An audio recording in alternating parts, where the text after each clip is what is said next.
few days ago, fellow content creator here on YouTube, Wode made an impressive tweet that got over 4 million views on X. And the tweet reads this: Africans living abroad should start telling Africans at home the bitter truth about living abroad. He then followed up this particular tweet by saying, "Why did you leave Africa?" Now, to be honest, I met Wode in 2018, and me and him have stayed in contact ever since. And it's interesting that he would make this particular tweet because when I met Wode, was he living in Ghana?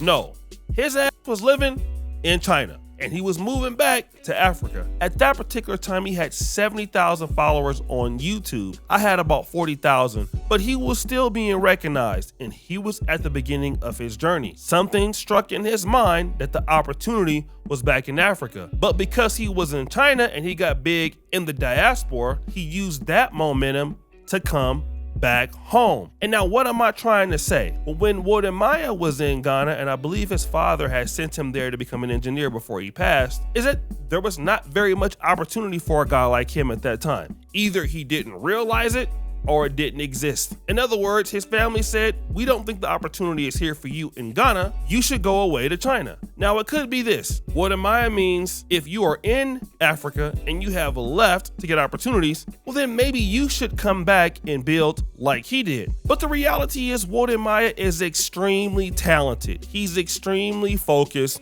and he's also been extremely lucky. I have also been extremely lucky, but everybody is not so extremely lucky. And if you're a person that's growing up in Ghana or some of the other countries here in sub-Saharan Africa, and if you're already not rich, it is very difficult to move up a ladder in which you have a lot of bureaucracy and a lot of nepotism. There is not a lot of meritocracy on the continent of Africa. And that's something that we need to talk about when we talk about how many opportunities, quote unquote, are out there. Because the opportunities are, quote unquote, out there, but there's a big if behind those opportunities. And those opportunities are not always based on your talent. If you're smart, you're talented, and you're ambitious, and if you're in the continent of Africa, in most countries, your talent will die. He ain't lying. It's the God's honest truth. We don't want to talk about that, and I can tell you what I mean. Every time I go to fly from Entebbe Airport out to someplace else, want to know what I see? I see hundreds and hundreds of ladies getting on the plane to go where? Most likely to Saudi Arabia or to Dubai to go work. Some of those ladies must be very talented, must be very smart. But why are they doing that? They simply cannot get jobs here on the continent of Africa or in Uganda. So they must leave here to go someplace else. Now, at the same time, we're blaming Africa's diaspora for not coming back to the continent and building jobs. And that could be his point. And he is correct. But let me tell you another problem. This story went viral in Uganda when a news outlet broke that 22% of children are dropping out of school in Uganda. And the reason why they are dropping out of school is because school fees are rising. The region has had the highest dropout rates in the world, and one of the main reasons is financial burden. According to the World Bank, school fees is the biggest financial worry for 54% of adults in sub-Saharan Africa and 40% of the population in Uganda. Apparently, the price of educating a child is even higher than medical bills and other expenses. In Uganda, the burden of tuition fees is such that the government-funded schools charge almost $700 for a 3-month term. And when it comes to more famous, expensive and increasing number of private schools, the government does not try to interfere. The skyrocketing cost of school fee is significant for a nation like Uganda, where the annual GDP per capita was $864 last year. Now, this is an economy where the average person brings home $900 every year, and every child is spending $700 every 3 months to go to school. And you know, Uganda, there's a lot of people that have a lot of children, and the population is rising all the time. So whenever your population is rising more than what your funds are, well, then your kids will not be able to afford to go to school. It's interesting because countries like Uganda and other countries, they take out loans from the IMF to, do infrastructure projects, but a lot of that money is spent on financing the government, which typically is overpriced in almost every African country, and that money doesn't really come back to the citizens. So what am I saying here? Well, if you're an entrepreneur and you want to come to Uganda or other countries and start a business, well, what you're dealing with in the future, not necessarily now, is you're most likely going to be dealing with a workforce that is even less educated than what it currently will be, because 22% of your population won't be in school. So imagine if you went to the diaspora and you want to start a tech firm and you want to come back to any African country that's experiencing these issues, because they're not the only one that's experiencing it here, but many other African countries are. That means you're going to be spending your money to invest in the country, and the workforce is not going to be readily available, which means that you're going to spend a lot more time overtraining or repeating yourself simply because the workforce is not going to be in a position to do the job. How many people have went to college here and have graduated?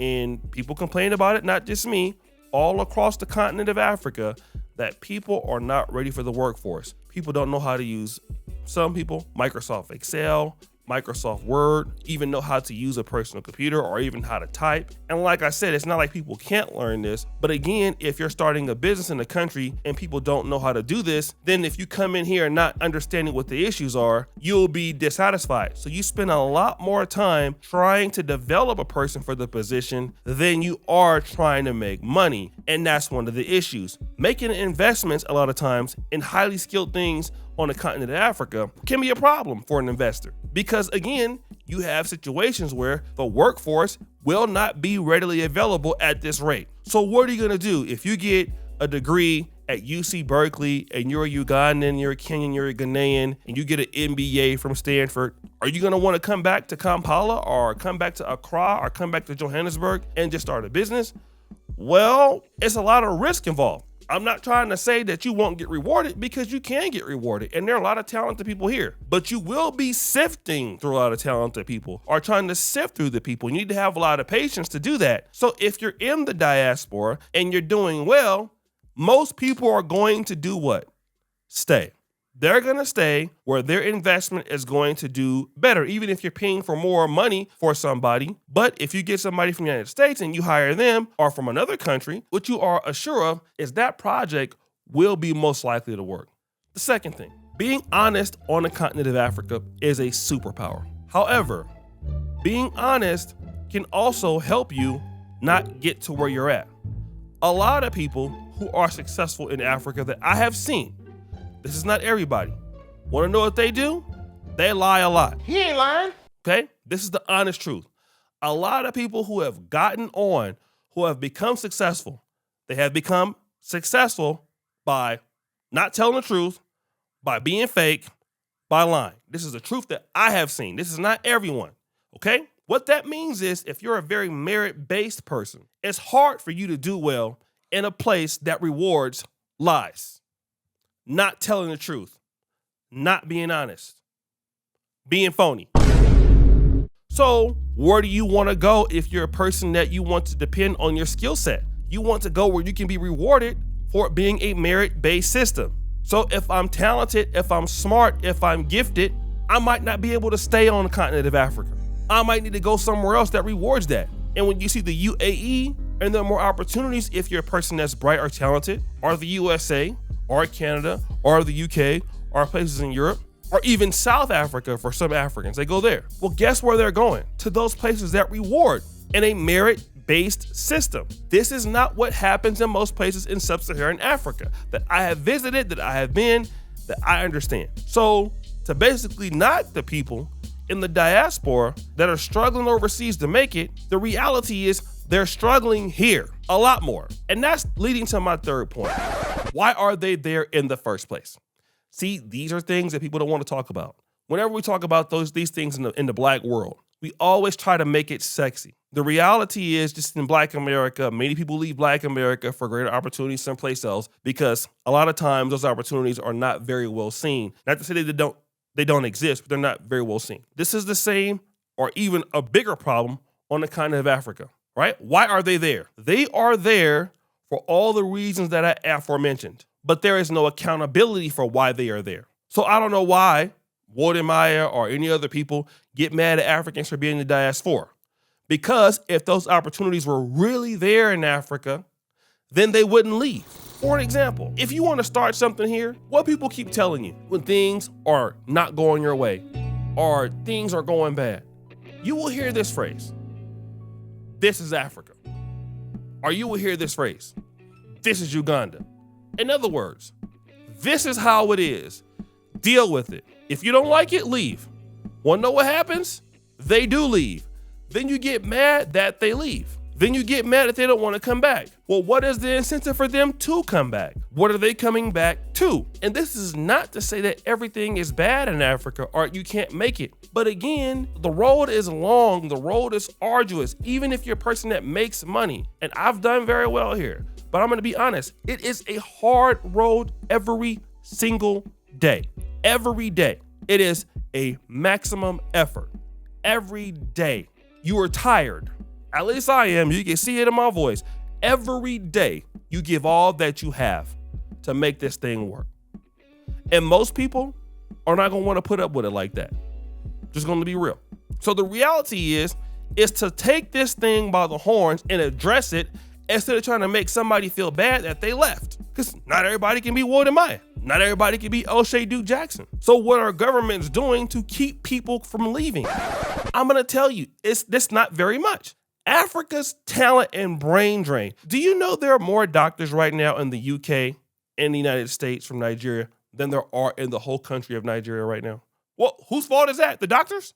Well, you mean you're going to go to medical school for 5 or 6 years and then work in the public sector and then not get paid? And then you have a strike for 7 months, but you got MPs getting paid whatever they want. You got senators getting paid whatever they want. They getting paid a lot of money, but the doctors are not getting paid. So what are they supposed to do? Come back to Africa and start their own clinic and have faith that's going to work out? And they'll tell you that all the time here. Oh, don't worry about that. You're going to make a lot of money. Stop the cap. Your ass is going to be broke. Listen to them. Okay? And also, you need to have a lot of leverage. See, you can do good in Africa and most African countries if you have a lot of leverage. I know Wode. I've met Wode.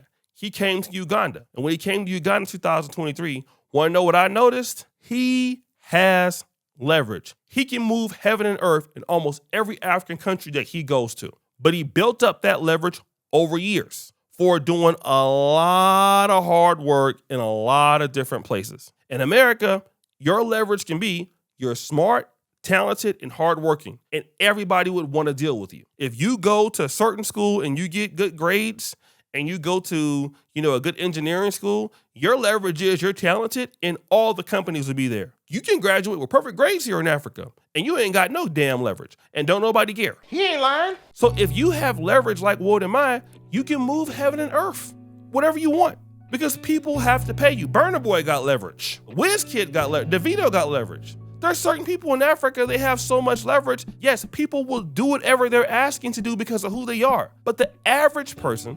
99.99% of people don't have leverage. Sometimes your leverage is intellectually what you have to offer is your leverage. And if you can't use that or your clout or your way to basically scam somebody for an opportunity or your way to talk yourself into something, you're not going to do very well here all the time. It's the truth. So we need to be honest with that. You gotta have extreme leverage to get what you want, even if you're performing very well. Because people will tell you stuff all the time like, oh, yeah, well, man, I want to work with you. Yeah, man, send me a proposal, send me this and that. And then ghost you. But you're not gonna do that to Wode because he's just too powerful. You're gonna do it to Burna Boy, too powerful. And then, you gotta kind of know somebody to know somebody to know somebody type stuff. Or as we would say, type-ish. Oh, I got this connection. I got this quote unquote deal. Yeah, because you got to know somebody to know somebody to know somebody to. Listen, man, nobody got time for that bull 2025, man. I'm just going to be honest with you, okay?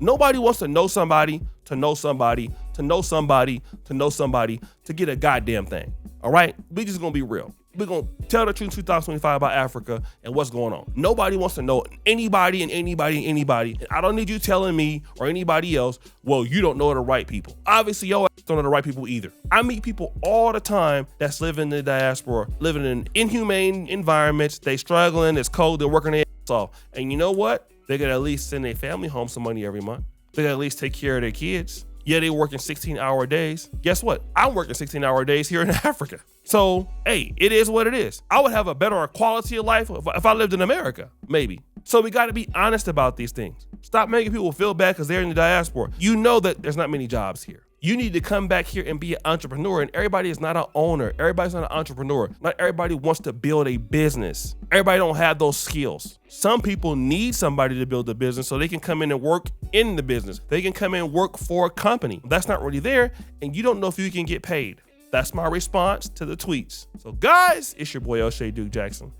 Back at it again with another episode of Uganda. I'm out.